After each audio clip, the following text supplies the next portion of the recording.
Bonjour à toutes et à tous, j'espère que vous allez bien. Bienvenue sur Football Passionnat, votre chaîne dédiée à l'analyse approfondie de l'actualité footballistique. Aujourd'hui, nous allons débriefer la victoire du FC Barcelone, 4-1 contre Séville, une rencontre qui était capitale. Le choc entre le FC Barcelone et le FC Séville. Un match déterminant pour les Blaugrana, qui avaient pour impératif de s'imposer afin de rester dans la course au titre et de recoller à leurs concurrents directs, le Real Madrid et l'Atlético Madrid. Ce duel disputé au stade Ramon Sánchez Pizjuán promettait d'être intense, et nous allons ensemble analyser chaque moment fort, décortiquer les choix tactiques des deux entraîneurs et examiner les décisions arbitrales controversées qui ont marqué cette rencontre. Restez bien jusqu'au bout, car nous conclurons par une analyse approfondie des performances individuelles et un débat sur l'impact de ce match sur la suite de la saison. Si ce contenu vous intéresse, pensez à vous abonner, à activer la cloche pour ne rien manquer, à liker cette vidéo et à partager vos analyses en commentaire. Allez, sans plus attendre, plongeons-nous dans le vif du sujet, les compositions et les choix tactiques.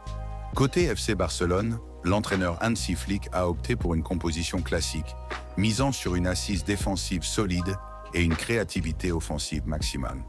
On retrouve ainsi Chesney dans les cages, une charnière centrale composée de Ronald Araujo et Íñigo Martínez, tandis que Jules Koundé et Alejandro Balde occupent les couloirs. Au milieu de terrain, un trident technique avec Frenkie de Jong, Gavi et Pedri, tous trois capables de dicter le tempo et d'organiser le jeu. Enfin, en attaque, le trio composé de Lamine Yamal, Robert Lewandowski et Rafinha avait pour mission de faire sauter le verrou sévillan. De son côté, García Pimienta, à la tête du FC Séville, a adopté une approche prudente en alignant un bloc compact en 4-4-2. On retrouve notamment Quique Salas et Loïc Badé en charnière centrale, avec Gudel au milieu de terrain pour tenter de contrôler la circulation du ballon. En attaque, la paire Luque-Bacchio, Vargas était chargé de concrétiser les opportunités en contre-attaque. Un début de match sous haute intensité. Dès les premières minutes, le ton est donné. L'intensité est à son comble et les deux équipes se rendent coup pour coup. Le FC Barcelone ouvre le score très tôt grâce à Robert Lewandowski qui profite d'un superbe centre de Rafinha dévié par Íñigo Martínez pour catapulter le ballon au fond des filets. Mais la joie des Blaugranas est de courte durée puisque, sur l'engagement suivant, le FC Séville égalise immédiatement par Vargas. Un but contesté puisque la VAR procède à une analyse minutieuse pour déterminer si une position de hors-jeu était avérée.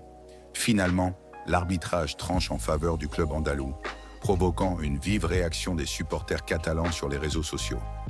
Après cette première mi-temps engagée, marquée par de nombreuses situations offensives mal exploitées par le FC Barcelone, les deux équipes rentrent au vestiaire sur le score de 1-1. Une seconde mi-temps stratégique est maîtrisée par le FC Barcelone. La seconde mi-temps reprend sur les chapeaux de roue avec un changement immédiat du côté catalan. Fermín López remplace Gavi.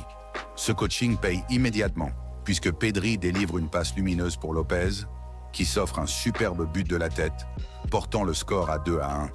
Dans la foulée, Rafinha inscrit le troisième but barcelonais, après une magnifique action collective.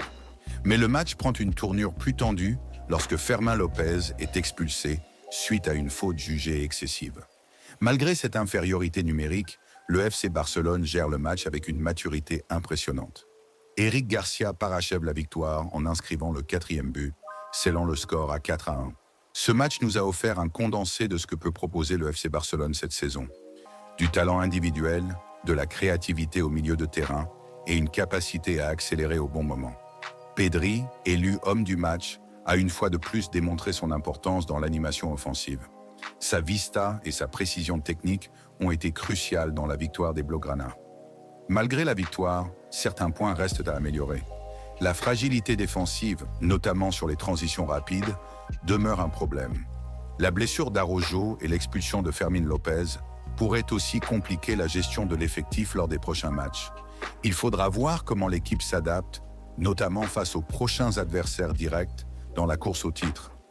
D'un point de vue tactique, le Barça a montré qu'il pouvait s'adapter aux aléas d'un match difficile. La gestion à 10 contre 11 a été bien meilleure que contre le Celta Vigo, il y a quelques semaines, signe d'une progression dans la maturité collective de l'équipe. L'entrée de certains joueurs en seconde période a également été un facteur clé de cette victoire. Cette victoire permet au Barça de rester dans la course au titre, à seulement 2 points du Real Madrid et 1 point de l'Atlético. Chaque match sera désormais crucial et il faudra maintenir ce niveau de performance pour espérer décrocher le championnat. Voilà les amis, c'était mon débrief complet du match entre le FC Barcelone et le FC Séville. Une rencontre intense, riche en rebondissements et avec de belles performances individuelles. Dites-moi en commentaire qui, selon vous, a été l'homme du match et ce que vous pensez de cette victoire du Barça. Pensez à liker la vidéo, à vous abonner si ce n'est pas encore fait et à activer la cloche pour ne rien manquer des prochaines analyses. Merci pour votre soutien, c'était Football Passionna. On se retrouve très vite pour une nouvelle vidéo. D'ici là, prenez soin de vous et vive le football.